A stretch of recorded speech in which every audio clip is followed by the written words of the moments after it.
வணக்கங்களுடன் இன்றைய முக்கிய செய்திகள். தமிழ்நாடு காங்கிரஸ் முன்னாள் தலைவர் குமரி ஆனந்தன் வயோதிகம் காரணமாக குடியாத்தம் காக்காத்தோப்பில் அமைந்துள்ள அத்தி இயற்கை மற்றும் யோகா மருத்துவமனை மற்றும் ஆராய்ச்சி நிலையத்தில் டாக்டர்கள் கண்காணிப்பில் பராமரிக்கப்பட்டு வந்தார். இந்த நிலையில் கடந்த சில வாரங்களுக்கு முன் அவரது உடல்நிலை மோசமடைந்ததால் சென்னை வானகரத்தில் உள்ள அப்போலோ ஆஸ்பத்திரியில் அனுமதிக்கப்பட்டு சிகிச்சை பெற்று வந்தார். இந்த நிலையில் சிகிச்சை பலனின்றி நேற்று இரவு 12:15 அளவில் குமரி ஆனந்தன் உயிர் பிரிந்தது. குமரி ஆனந்தன் உடலுக்கு கவர்னர், முதலமைச்சர் மு க ஸ்டாலின் அஞ்சலி செலுத்தினர். திருவாரூரில் பணியின் போது மயங்கி விழுந்து இருந்த எஸ்ஐ குடும்பத்துக்கு ரூபாய் 30 லட்சம் நிதியுதவி வழங்க முதலமைச்சர் மு க ஸ்டாலின் உத்தரவிட்டுள்ளார். சர்வதேச சுற்றுலா நகரமான ஊட்டிக்கு ஏராளமான சுற்றுலா பயணிகள் வந்து செல்கின்ற நிலையில் ஊட்டி தாவரவியல் பூங்கா சாலையில் கேரளா சுற்றுலா பயணி தவறவிட்ட கைப்பையை டூரிசம் பெண் காவலர் மீட்டு அவரிடம் ஒப்படைத்துள்ளார். கேரள மாநிலம் கோழிக்கோடு பகுதியை சேர்ந்தவர்கள் ஜெயராஜ் வயது 54 மற்றும் மகேஷ் வயது 45 இருவரும் இணைந்து கோவை மாவட்டம் துடியலூர் பகுதியில் பேக்கரி நடத்தி வந்த நிலையில் கடந்த 2 நாட்களாக பேக்கரி திறக்கப்படாமல் இருந்த நிலையில் இதனால் அவர்களுக்கு தெரிந்தவர்கள் விஸ்வநாதபுரம் பகுதியில் அவர்கள் தங்கியிருந்த வீட்டுக்கு சென்று பார்த்து வந்தனர். அங்கு மகேஷ் கழுத்தறுக்கப்பட்ட நிலையிலும் ஜெயராஜ் தூக்கிட்ட நிலையிலும் சடலங்களாக இருந்ததை பார்த்து அதிர்ச்சி அடைந்துள்ளனர். சென்னை வடபழனி பகுதியை சேர்ந்தவர் ஷாம். இவர் காரை வீட்டிற்கு முன் நிறுத்திவிட்டு தனது 14 வயது மகனிடம் சாவியை கொடுத்து கார் மீது கவர் போடுமாறு கூறியுள்ளார். ஆனால் சிறுவன் தனது நண்பரை காரில் ஏற்றுக்கொண்டு குமரன் நகர் மெயின் ரோடு வழியாக அதிவேகமாக சென்றுள்ளார். அப்போது சிறுவனின் கட்டுப்பாட்டை இழந்த கார் சாலையோரம் நின்ற ஆட்டோ மீது மோதி 3 பேர் படுகாயமடைந்துள்ளனர். இந்த வீடியோ வெளியானது. நீட் தேர்வு தொடர்பாக அனைத்து கட்சி கூட்டத்தில் பாஜக பங்கேற்காது என தமிழக பாஜக தலைவர் அண்ணாமலை அறிவித்துள்ளார். முதல்வரின் சுயநல நாடகம் என்று அண்ணாமலை குற்றம் சாட்டியுள்ளார்.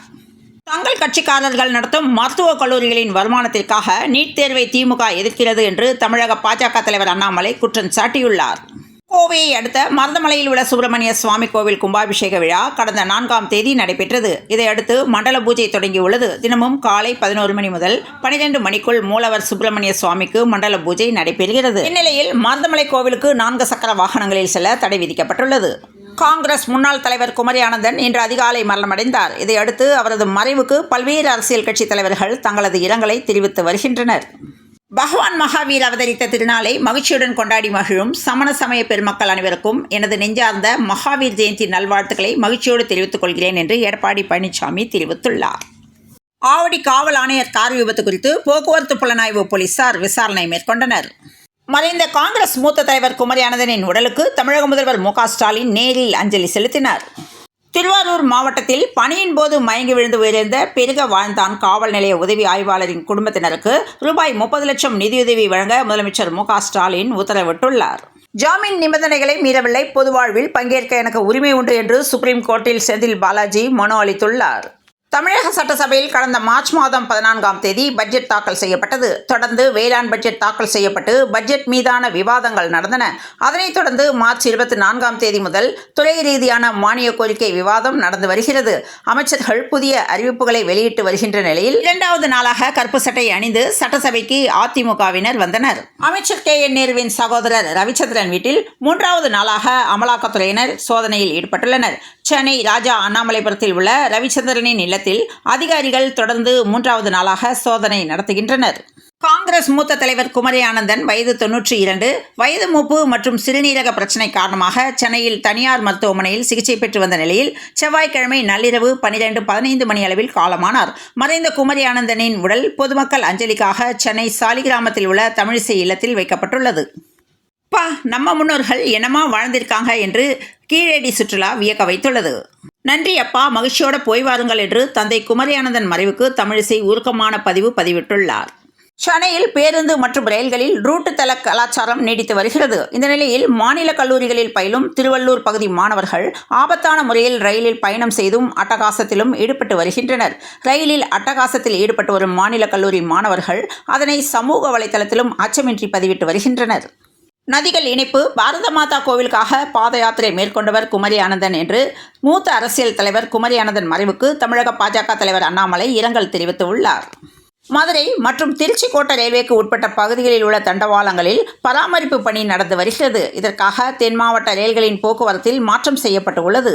சென்னை சென்ட்ரல் ரயில் நிலையத்திலிருந்து மங்களூரு எக்ஸ்பிரஸ் ரயில் புறப்பட்டுள்ளது. அந்த ரயிலில் பயணி கதவு அருகே அமர்ந்து செல்போனை பார்த்து கொண்டிருந்த நிலையில் அப்போது குச்சியால் தட்டி செல்போனை இளைஞர் ஒருவர் பறித்து சென்றுள்ளார். இதுகுறித்து விசாரணை நடத்திய போலீசார் பயணியின் செல்போனை பறித்து சென்ற பரத்குமார் வயது 19 என்ற இளைஞரை கைது செய்தனர். தமிழக அரசின் 10 மசோதாக்களுக்கு ஒப்புதல் வழங்காமல் அவற்றை ஆளுநர் குடியரசுத் தலைவருக்கு பரிந்துரை செய்தது சட்டவிரோதம் என்று உச்சநீதிமன்றம் முக்கிய தீர்ப்பை அளித்துள்ளது. இந்த தீர்ப்பு குறித்து மூத்த வழக்கறிஞர்கள் மாற்று கருத்து தெரிவித்துள்ளனர்.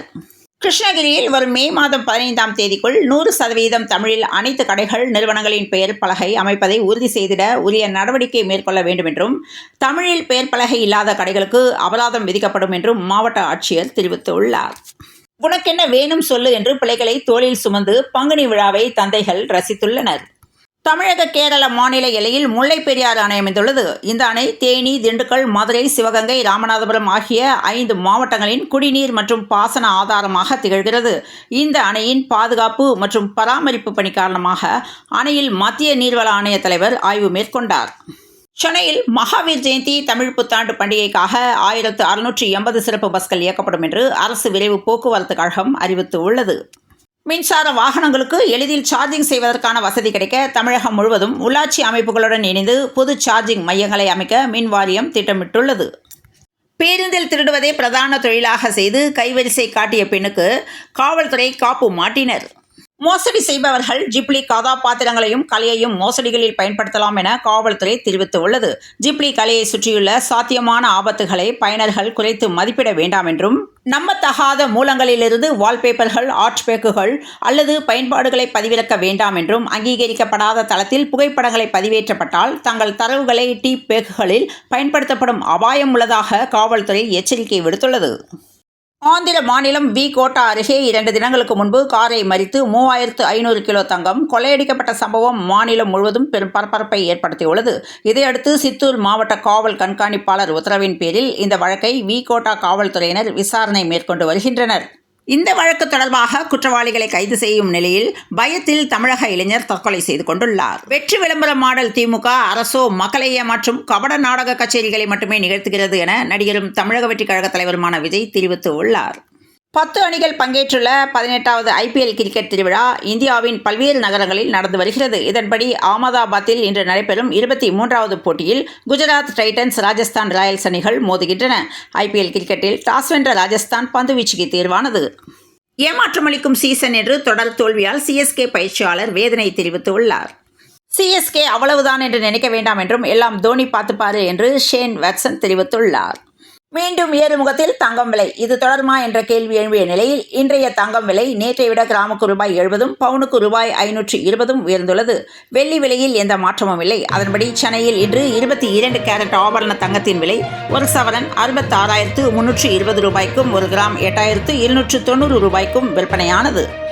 தென்மேற்கு மற்றும் அதனை ஒட்டிய மத்திய மேற்கு வங்கக்கடல் பகுதிகளில் நிலவிய ஆழ்ந்த காற்றழுத்த தாழ்வு பகுதியானது தமிழகத்தில் 4 மாவட்டங்களில் கனமழைக்கு வாய்ப்புள்ளதாக சென்னை வானிலை ஆய்வு மையம் தகவல் தெரிவித்துள்ளது.